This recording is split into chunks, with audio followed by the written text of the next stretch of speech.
श्री शिवाय नमस्तु भयम। दोस्तों, जैसा कि आप सभी लोग जानते हैं कि 31 मई 2026 रविवार को पड़ रही है पुरुषोत्तम महीने की स्नानदान पूर्णिमा तिथि, जो बहुत ही खास है। और दोस्तों, ये वो तिथि है जो कि पुरुषोत्तम महीने में रविवार को पड़ रही है, तो इस दिन का महत्व और भी अधिक बढ़ जाता है। पूज्य गुरुजी ने कहा है कि अगर कभी भी मौका लग जाए और पुरुषोत्तम महीने की पूर्णिमा तिथि रविवार को पड़ जाए तो इस दिन आपको 11 गेहूं के दाने वाला उपाय जरूर करना चाहिए, क्योंकि ऐसा शुभ संयोग बहुत ही कम आता है। और दोस्तों, इसी दिन किया जाने वाला पंडित जी द्वारा बताया गया 11 गेहूं के दाने वाला उपाय आप लोगों को जरूर करना चाहिए। और अगर आप लोगों ने इस उपाय को नहीं किया है या किसी कारणवश नहीं कर पाए हो तो पूर्णिमा तिथि के दिन इस उपाय से मत चूकना। दोस्तों देखिए, ये दिन इतना खास होता है, इतना महत्वपूर्ण होता है। देखा गया है कभी कभी बड़े पूजा पाठ अनुष्ठान से जो मनोकामना पूर्ण नहीं होती है, वो पुरुषोत्तम महीने के रविवार के दिन एक छोटे से उपाय करने से ही आपकी मनोकामना पूर्ण हो जाती है। और बहुत सारे लोगों ने इस उपाय को किया भी है और उनको इस उपाय को करने का फल भी जरूर मिला है। अगर आप लोग भी इस उपाय को रविवार पूर्णिमा तिथि के दिन करना चाहते हैं तो आप इस उपाय को पहले अच्छे से समझ लेना, सुन लेना, उसके बाद करना। आपको इस उपाय का फल जरूर मिलेगा, करना, आपकी सभी मनोकामनाएं पूरी हो जाएंगी। दोस्तों, हम आपको यहां पर बता दें कि ये जो 11 गेहूं के दाने वाला उपाय है, यह उपाय पंडित जी ने अपनी अभी की शिव महापुराण की कथा में ही बताया है। और इस उपाय को करने से आपके घर में चाहे किसी भी प्रकार की दुख और समस्या क्यों ना चल रही हो, आपको उसका कारण भी नहीं पता है कि भाई ये समस्या किस कारण से चल रही है, उसका कुछ भी कारण हो सकता है। जैसे पितृदोष हो सकता है, काला सर्प दोष हो सकता है, या किसी भी तरह का मंगल दोष भी हो सकता है, और भी बहुत के दोष होते हैं, कुछ भी हो सकता है। पर आपको इस उपाय को करने के लिए अपने दोष को पता लगाने की भी जरूरत नहीं है। आपके घर में किस कारण से इतनी दुहक और परेशानी आ रही है, वो भी आपको पता लगाने की जरूरत नहीं है।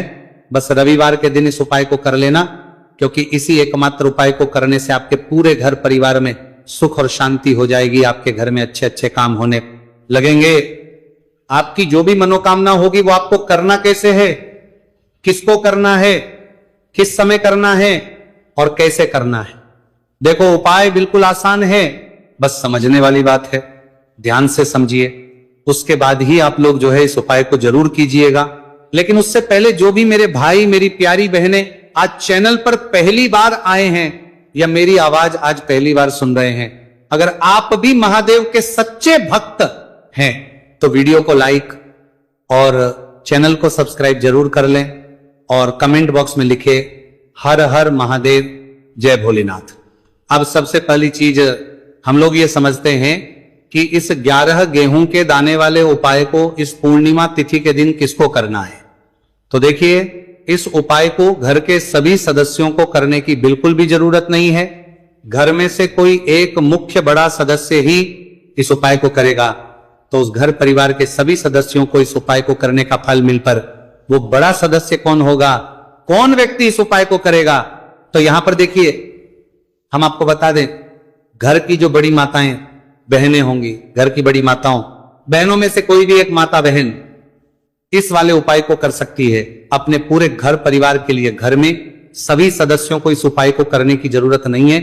मात्र घर की जो बड़ी माताएं बहनें हैं उनमें से कोई भी एक माता बहन इस वाले उपाय को करेगी, उसके घर परिवार के पूरे सदस्यों को इस उपाय का फल मिलेगा।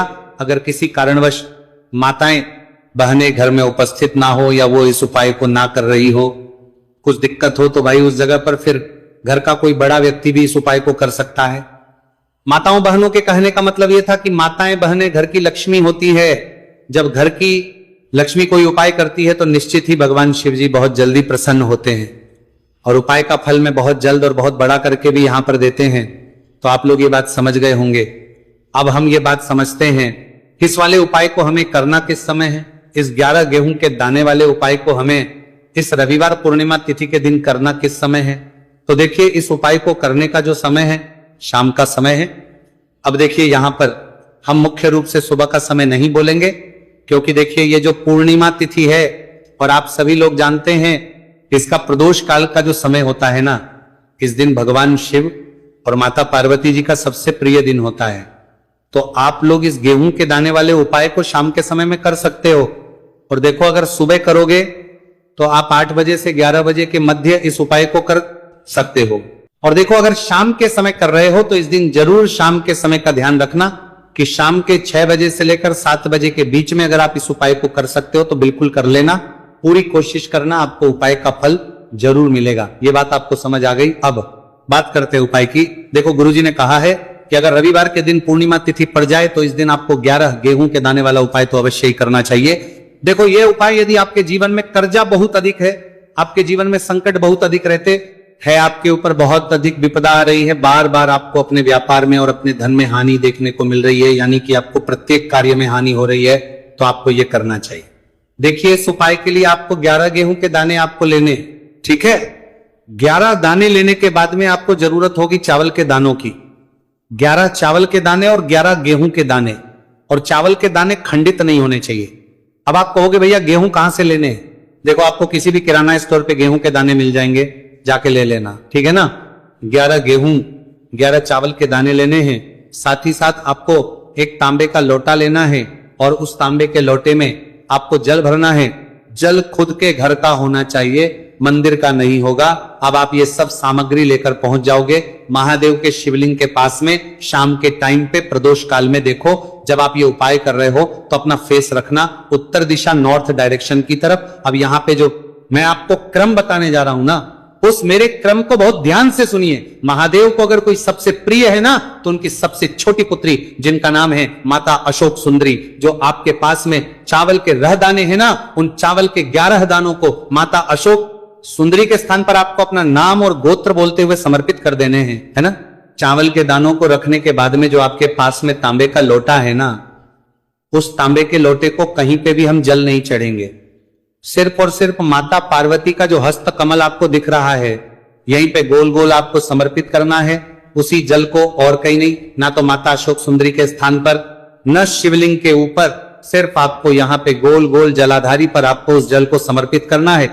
अब आपके पास में बचे हुए हैं 11 गेहूं के दाने, और बचे हैं उन्हीं 11 गेहूं के दाने को आपको अपनी मनोकामना, अपने विशेष कहते हुए महादेव के शिवलिंग के ऊपर अगर आप पूर्णिमा तिथि के दिन प्रदोष काल में समर्पित कर देते हैं तो आपकी जो भी मनोकामनाएं होंगी, जो भी विश होंगी, महादेव पूरी जरूर करते हैं। अन्न समर्पण करने से, उस खासकर गेहूं को समर्पण करने से हमारी इच्छाएं पूरी होती है। और अगर वो दिन पूर्णिमा तिथि का दिन हो, तब तो इससे सुंदर संयोग कुछ भी नहीं हो सकता। आपकी इच्छाओं को पूरा करने के लिए बहुत स्पेशल, बहुत प्यारा सा उपाय आप सभी को जरूर करना है। ध्यान में रखिएगा, यह उपाय प्रदोष काल में करना है। देखो, गुरुजी ने कहा है भगवान शिव के शिवलिंग पर 33 कोटि देवी देवता का वास होता है। अगर हम शिवलिंग के सामने कुछ भी उपाय करते हैं तो हमारे सभी देवी देवता हमसे खुश हो जाते हैं। यह उपाय आपको अवश्य करना है। देखो, सुबह के टाइम नहीं कर सकते, ठीक है। अब बात करते हैं अगले उपाय की। देखिए, अब हम जान लेते हैं गुरुजी द्वारा बताए गए दूसरे उपाय के बारे में। इस उपाय के लिए आपको मात्र 2 लौंग लेनी होगी, यानी कि आपको लौंग का जोड़ा लेना है। 2 फूल वाली आपको लौंग लेनी है। लौंग का जोड़ा से भी खंडित नहीं होना चाहिए, इस बात का ध्यान रखें। इसी के साथ में आपको लेना होगा